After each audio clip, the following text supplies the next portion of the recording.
This time, 8 years ago, John McCain was traveling through the Atlanta airport. I saw him, and he had no aide, no person, by himself because his campaign was supposed to be ended. He won the Republican primary that year. This is how the process works. Interesting. Well, at this time in 2007, both eventual presidential nominees, Senators Barack Obama and John McCain, trailed their party's leading candidates. So with Jeb Bush looking at the McCain campaign for inspiration, what chance does he, or any other candidate for that matter, have of emerging on top of the list? Here to discuss, Director for the Center of Politics at the University of Virginia, Larry Sabato. Larry, good morning to you. Good morning, Elizabeth. Okay, so 8 years ago, take us back, we had Rudy Giuliani and Hillary Clinton as the leaders of their PACs. Told a very different story as you fast forwarded toward election.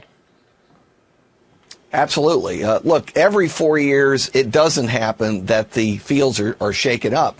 But in an open race with big fields, which is what we had in 2008 and what we're having in 2016, it's not only possible, I think at least on the Republican side, it's probable. This is an enormous field. You're going to have a record amount of money spent.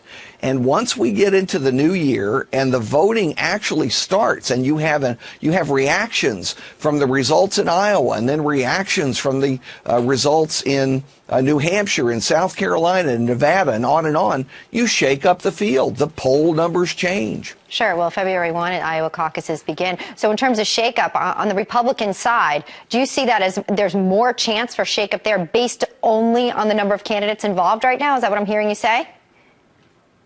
Well, a number of candidates is one factor, Elizabeth. The other factor is on the Democratic side, Hillary Clinton has so many advantages. It's overwhelming. And, had Joe Biden been in the race, you could concoct a scenario whereby she'd be in trouble. With Bernie Sanders, as hard as he's working and as interesting as he is, I just don't think he's going to be a serious challenge to her. Even if he wins Iowa and New Hampshire, those are the states he has the best chance in. But she's got so many advantages elsewhere. Sure. Too early to predict what's going to happen on the Republican side of the ticket in your mind? Well, I think there's going to be a shakeup. And by the way, it can be a roller coaster. You can have a candidate rise and fall and rise again.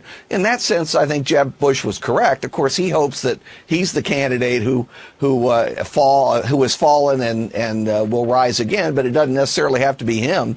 It could be any of a wide range of candidates. I'm sure Governor Christie, who was just there on your set, would insist that it's him, and maybe it will be. Maybe so. Larry, great insight always from you. Great to see you today.